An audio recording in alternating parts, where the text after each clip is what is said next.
Hi, my name is Mason Baum, and today I'm here to talk to you about the ethics of war. First and foremost, we're going to talk about how you can argue for war using Kant's views. As long as you fight to make the world a better place, you can justify them. Also, so long as you don't fight it for reasons like Hitler to kill and rule, war can be made ethical. Also, if you have good ethical reasoning for the war, then it of course can be deemed ethical. And so long as your reasoning is good or justifiable, war can be made ethical. One example of this is the Allies in World War II. Because they were trying to stop Hitler from taking over the world and continuing to kill millions of Jews, what they did could be considered ethical and okay. Now, for Kant's views against war. The easiest way to talk about this is universality. War cannot be made a universal law. If it was okay for everyone, then what would stop the world from just crumbling on itself and turning into one gigantic war zone and more or less everyone dying? Also, it cannot be made into a maximum. Then it wouldn't take long for everyone to kill each other and the world again to be basically nothing. By these standards, you couldn't justify any war, and no war in history has ever been ethical. Now for Marx's view for war. As long as it helps us to advance in the world, it can be made justifiable. If the war is also being fought to eliminate social class for the world, Marx could deem it ethical because the way he views things, society goes in a pattern, and currently our next step is to become a socialist society. So similarly as before, if it helps the world to go towards socialism, then it could be made justifiable. So by this reasoning, you can actually justify part of what Hitler wanted in World War II. He wanted everyone to be equal, everyone to be on the same social class, and for him to just be in charge, tell everyone what to do, and for it to be easy. Now, you can't justify everything because you really can't justify the killing of millions of Jews because that has nothing to do with making the world equal. That was just for his own reasoning that really makes sense to no one.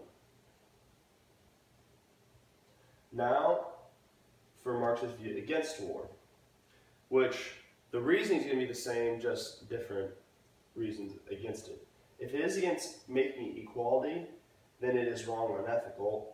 Or if it is to promote such as a capitalist society, then it is wrong. Also, if it is for religious purposes, then it is wrong, because the way he sees it, religion can't be taken into account for things like this.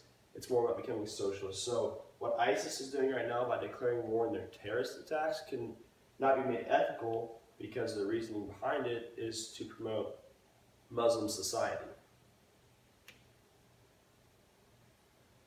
Now for utilitarianism on war. So utilitarianism is about bringing happiness to the greatest amount of people and doing the greatest amount of people good. So as long as it will bring happiness to the greatest amount of people, you could justify war. It can also be justified if because of it lives were saved. So even if it's you kill 1 million people but you save 1,000,001 people, according to utilitarianism, that's a greater amount of people, and that can be justified as deeming it ethical. Really, utilitarianism is pretty simple as long as it is the greatest good for the greatest amount of people, and that's the main criteria to make it ethical. A good example of an ethical war is the Allies' fight in World War II. They were trying to stop Hitler, and to do that they had to have war on his soldiers and kill his soldiers by stopping him from killing millions of Jews and homosexuals and people of a different race than him, and also enemy soldiers. But one thing that was not ethical about what the Allies did is the United States' use of the nuclear bombs on Hiroshima and Nagasaki. Because you can't say that the Japanese would have for sure killed that many millions of people against the US, so therefore we killed more in that, making it unjustifiable from a utilitarian standpoint. And finally, ethical egoism. This can actually justify any war in history and any war that will ever happen so long as it benefits me personally or you personally or any individual personally. To that one person, it can be deemed ethical. But this is a double-edged sword. On the flip side of that, if it doesn't personally please me, then to me, it's not an ethical war. If it doesn't personally please you, it can't be considered an ethical war. So, really, by this standard, no war is universally justifiable because, obviously, because of the nature of war, you can't please everyone because you have two sides going against each other. So, no matter what, universally ethical egoism, you can't justify a war. Alrighty. Thank you very much. And all the information came from the two books that we used in class.